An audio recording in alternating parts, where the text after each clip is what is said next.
Mélissa? Au 1,5. Voilà.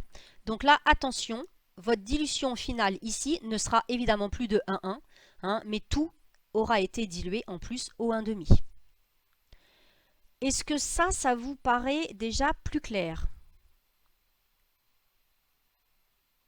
Ouais. Alors, je ne sais pas si vous vous souvenez, quand nous, on a fait notre exercice de CMI, on n'avait pas ça. Pourquoi on n'avait pas cette dilution supplémentaire? Et j'avais posé la question à Sam, je m'en souviens. Pourquoi on n'avait pas on avait les concentrations tout de suite en antibiotiques? Est-ce que quelqu'un peut me dire ça? Dans l'exemple que nous, on avait fait en TP.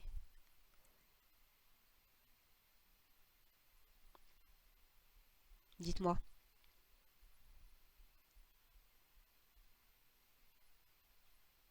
Est-ce que pourquoi ici, il y a une dilution supplémentaire finale qu'on n'a pas eu quand nous, on vient de traiter là tout l'exercice ensemble de la CMI-CMB d'ailleurs? Est-ce que vous vous rappelez comment on avait fait la gamme de CMI? Ouais, Maëva?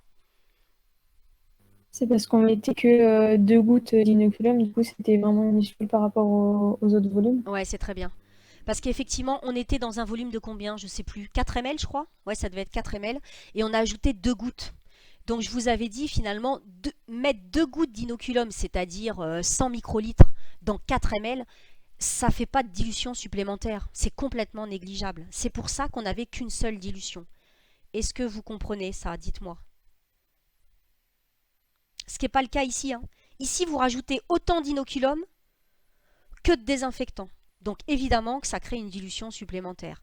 Alors la plupart du temps, dans tous les exercices que vous aurez, souvent l'inoculum vient rediluer le désinfectant ou l'antibiotique. Donc j'insiste, c'est très très important que vous pensiez quand vous aurez comme ça, même en deuxième année, hein, des exos de CMI comme ça, que vous pensiez absolument à mettre dilution intermédiaire et dilution finale. Ce sans quoi vous allez vous planter systématiquement. Ok? Bon, voilà, on incube, un témoin de croissance, etc., etc. Ensuite, alors si je reviens en arrière, donc là, il vous dit faire le tableau.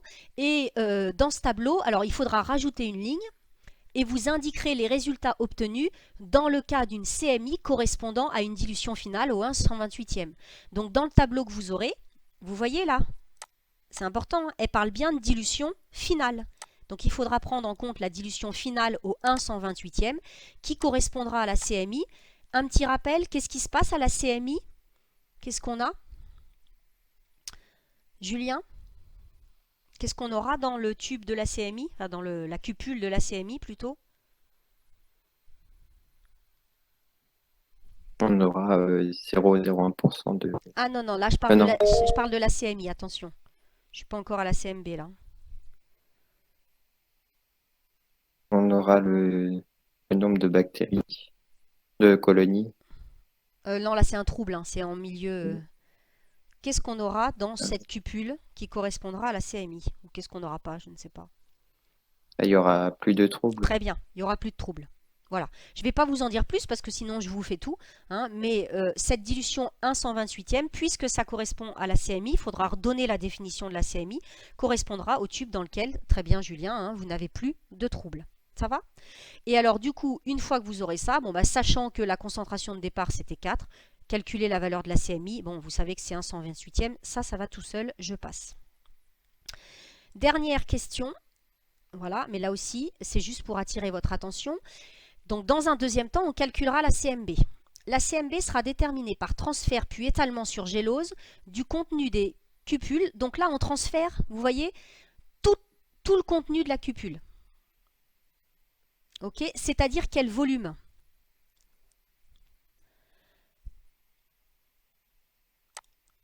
On transfère puis on étale sur gélose le contenu des cupules. Ouais, Renaud? Microlitres. Excuse-moi, j'ai pas entendu le début. On verse 200 microlitres. C'est ça. Ça veut dire que là, attention, vous allez étaler un volume sur votre gélose de 200 microlitres. Ok? Et on va faire ça pour toutes les cupules, dans lesquelles on n'aura pas de croissance, évidemment, c'est ce qui est noté. On va vous redemander ce qu'est la CMB.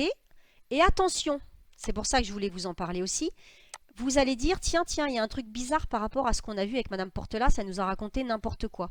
Qu'est-ce qui est écrit ici? CMB, 99,999% des bactéries sont tuées. Est-ce que c'est ça que je vous ai appris, moi?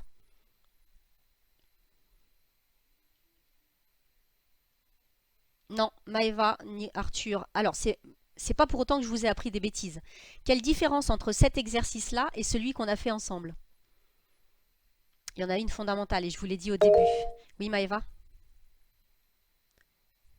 Utiliser un désinfectant. Ouais. Donc attention, quand on travaille sur les antibiotiques, la CMB c'est 99,99%. Donc c'est pas une erreur, hein, ce que je vous ai dit.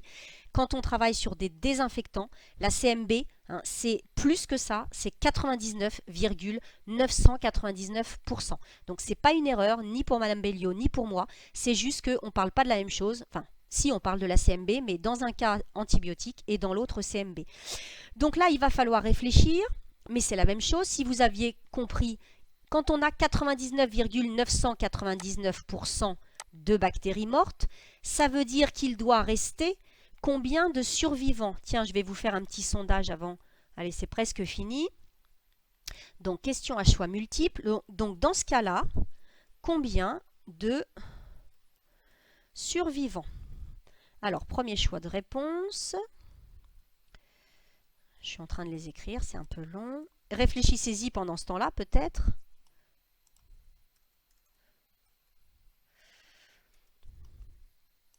Allez, c'est parti. Petit sondage. Combien de pourcents de survivants?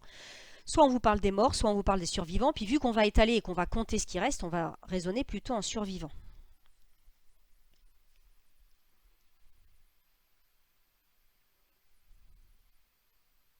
Ouais.